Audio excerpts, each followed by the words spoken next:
باتیں سمجھ میں آ جاتی ہے کہ یہ جو بلوائی تھے، جو عبداللہ ابن سبا کے تیار کردہ لوگ تھے، ان لوگوں نے آپس میں مشاورت کے ساتھ دونوں گروہوں میں شمولیت اختیار کی، کچھ معاویہ کے گروہ میں شامل ہو گئے، کچھ علی کے گروہ میں شامل ہو گئے۔ اب مقصد کیا ہے؟ اس وقت بھی اگر آپ اس بات کو سمجھنے کی کوشش کریں گے، اسرائیل کے اندر ایسے ایسے جامعات اور مدارس ہیں جہاں قرآن پڑھایا جاتا ہے، جہاں حدیث پڑھائی جاتی ہے، جہاں اسلامی فقہ کی کتابیں پڑھائی جاتی ہیں، جہاں پر اسلامی تاریخ کی کتابیں پڑھائی جاتی ہے، اور ایک یہودی کو بہترین ہمارے جو علماء ہیں، حدیث پڑھ کر دورہ حدیث سے فارغ ہونے والے، ان سے زیادہ پختگی کے ساتھ اسلام کا علم اس کو دلایا جاتا ہے۔ اسلام کو پھیلانے کے لیے نہیں، اسلام کی خدمت کے لیے نہیں، اسلام کو بگاڑنے کے لیے۔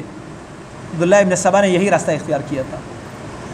اس نے اپنے لوگ مسلمانوں میں داخل کر دیے تھے۔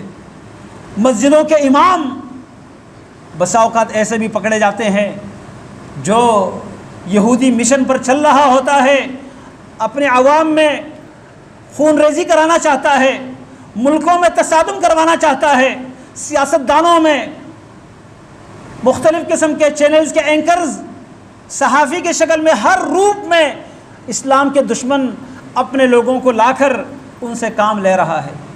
یہودیوں کا بہت بڑا مضبوط منصوبہ ہوتا ہے۔ تو انہوں نے ان دونوں گروہوں میں اپنے لوگ شامل کیے۔ البدایہ والنہایہ میں کئی مقامات پر ایسا موقع بھی آیا ہے کہ معاویہ رضی اللہ عنہ کی طرف سے صلح کی آفر ہوئی، علی رضی اللہ عنہ کی طرف سے صلح پر اتفاق ہوا کہ بھائی ٹھیک ہے، کل صبح نماز کے بعد ملیں گے، آپس میں ہاتھ ملائیں گے، طے کریں گے حاکم کون ہوگا، خلیفہ کون ہوگا، بیعت کون کریں گے، یہ سارا سلسلہ طے ہو جاتا۔ اب صبح ہونے سے پہلے رات کو یہاں سے بھی تیر اندازی شروع ہو جاتی، وہاں سے بھی تیر اندازی شروع ہو جاتی، اور پھر آ کے بڑوں تک یہ بات پہنچائی جاتی کہ بھائی آپ غفلت میں ہیں، آپ بھول میں ہیں، وہ صلح کے لیے نہیں آ رہے، وہ تو پوری جنگ کی تیاری کر کے آئے ہیں، آپ بھی تیاری کر لو۔ یہاں سے بھی جنگ شروع ہو جاتی، ادھر سے بھی جنگ شروع ہو جاتی۔ اکثر ایسے مقامات پہ جنگ شروع ہوئی ہے، آپس میں ملنے نہیں دیا گیا۔ اور جب آخر کار دو صحابہ کو جج بنایا گیا، ابو موسیٰ اشعری اور عمرو بن عاص رضی اللہ عنہما کو، تو بیچ میں سے تیسرا گروہ نکلا جن کو خوارج کہا جاتا ہے۔ انہوں نے کہا یہ کیسے ہو سکتا ہے کہ ہم صلح کر لیں، ابھی تک ہم ان کو قتل کرتے رہیں، وہ ہمارا خون بہاتے رہے، اب ہم ان کو معاف کر دیں، فیصلہ ہم انسانوں سے نہیں کروائیں گے۔